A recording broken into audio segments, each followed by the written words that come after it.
Ne croyez jamais ce que dit un homme d'État. C'est un homme qui parle de son métier, et qui quelquefois en parle bien, mais il n'est pas dans l'ordre que l'on mette tous les métiers à la gêne pour que le plombier, par exemple, fasse aisément et agréablement le sien. Les hommes qui ne sont pas plombiers, dit le plombier, ne se rendent pas compte de ce que c'est, et ils sont bien loin de nous donner commodité et large place. Ce sont des ingrats. Car comment vivrait-il s'il n'y avait pas de plombier? Celui qui va sur roue considère le piéton comme un être encombrant et insouciant. Mais le piéton ne se laisse pas convaincre, et finalement tout se fait. L'homme pressé qui ne se soucie pas d'user son frein comprend mal ce qu'un troupeau d'oies vient faire sur la route. Mais les oies vont à leur pâture ou à leur mare, c'est tout à fait de même que le gouvernant suit sa route et s'étonne que les oies ne se rangent point pour admirer le char de l'État comme il roule bien. Il faut des oies, j'en conviens, dit l'homme d'État, mais là où je veux qu'elles soient, et non pas là où elles veulent être.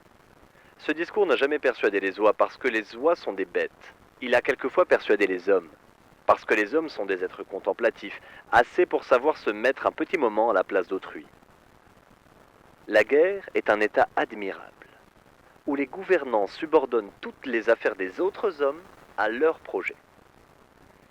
Il faut avoir vu comment les chefs militaires s'installent et s'étalent, rejetant les habitants sur une étroite bordure et encore s'étonnant s'ils osent se plaindre. Comment? Mais ne sommes-nous pas ici pour leur bien et pour leur sûreté? Raisonnement irréfutable qui est aussi celui des paveurs, qui tiennent ma rue éventrée depuis peut-être plus d'un mois et qui m'offrent une planche branlante pour passer au-dessus d'un précipice rocheux. Je connais aussi par expérience quels sont les travaux du gouvernement dès qu'on le laisse faire. Ce sont des armées, ce sont de ruineuses querelles et de prodigieux éventrements. Disons toujours qu'on ne peut faire autrement, et de bonne foi. Le paveur barrera toute la rue et entassera encore ses pavés dans votre cour, si on veut l'en croire. 3 novembre 1923.